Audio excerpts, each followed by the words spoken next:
Shift Up finally released the kits of the collab units. They did this pretty late. This is another duo kit, which is pretty annoying at this point. We just got a duo kit and we are getting another one. And this one is pretty similar to the last one.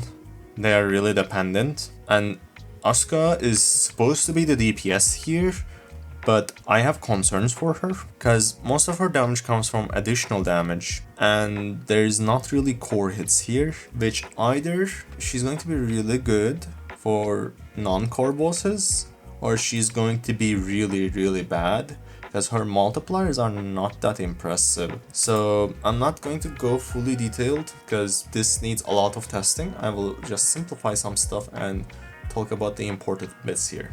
So her skill 1 has a ranged base damage taken increase.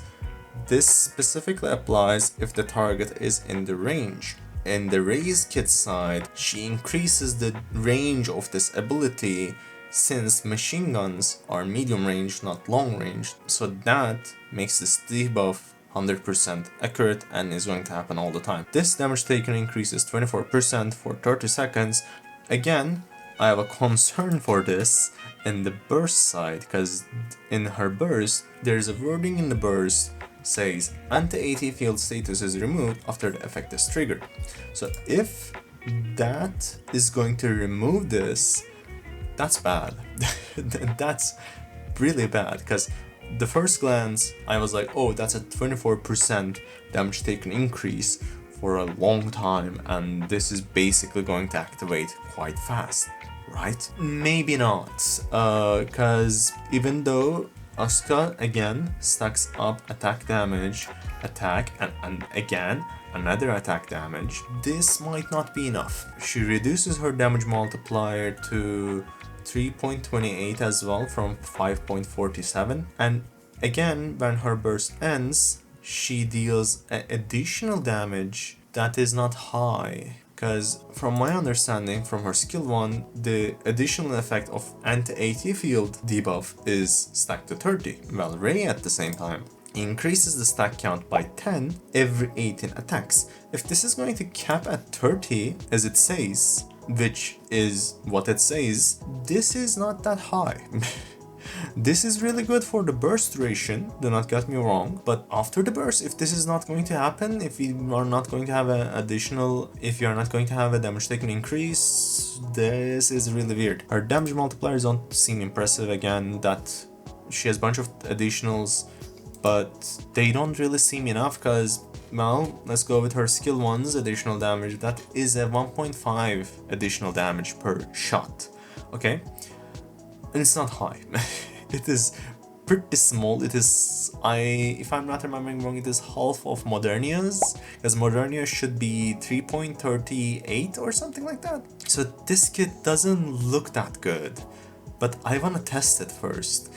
And I hope I'm wrong, because we really need a good wind DPS right now that is not a limited unit, that is not an assault rifle unit, that is not a rocket launcher unit, okay? We really need a good wind unit right now, and we have one, and we have supports of it. So when we come to Rei, Rei is the second part of Asuka's kit. Her skill 2 is a generalist, but specifically for Asuka in this case, this might be really useful in the future if we get a unit that has a long heat up time for her machine gun, because this is a machine gun only, that's 100% for 13 seconds. This is a good buff that is not going to get used with the units we currently have, and there is a 12% attack increase, which is pretty decent.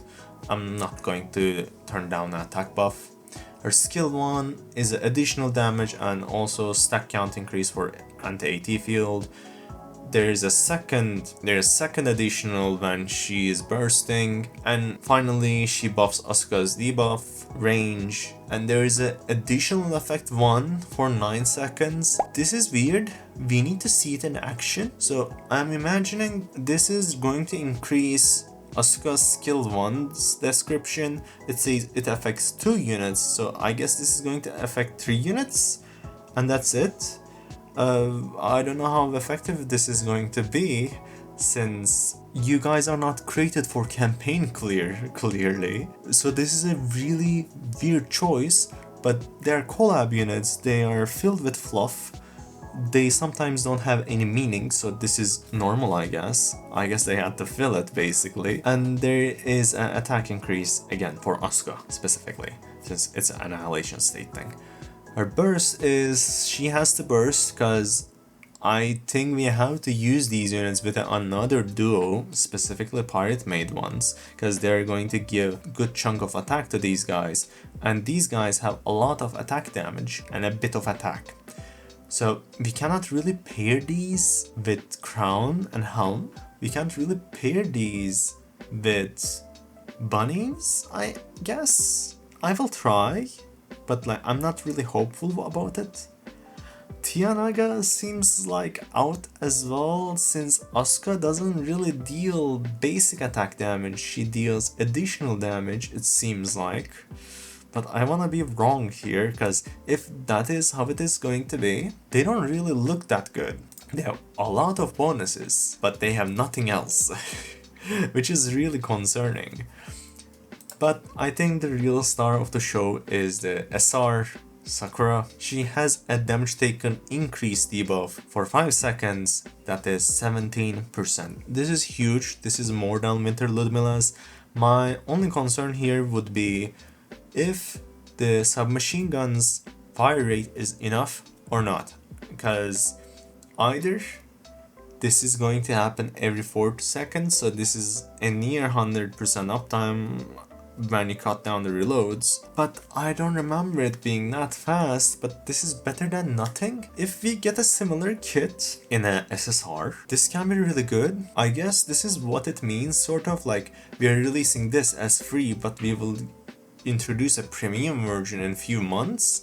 So either, well, if that happens, either we are getting a unit like that as a burst one, because we didn't really get any burst ones in a while. I'm not counting Rouge here. This can be an anniversary unit potential, or a summer limited unit potential, or even the next collab potential, because we are getting the next collab in August-ish again, should be, I guess, unless they release it with the release of Stellar Blade.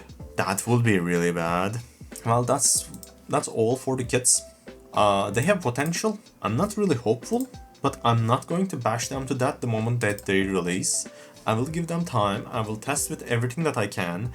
I didn't really check the release times, not gonna lie. Like, are we getting both at the same time? Are we getting them delayed? Because that means Asuka is going to be shit when she releases in few hours, if that's the case. I hope not, because the last one was pretty annoying for people that tested. So yeah, I hope they don't suck.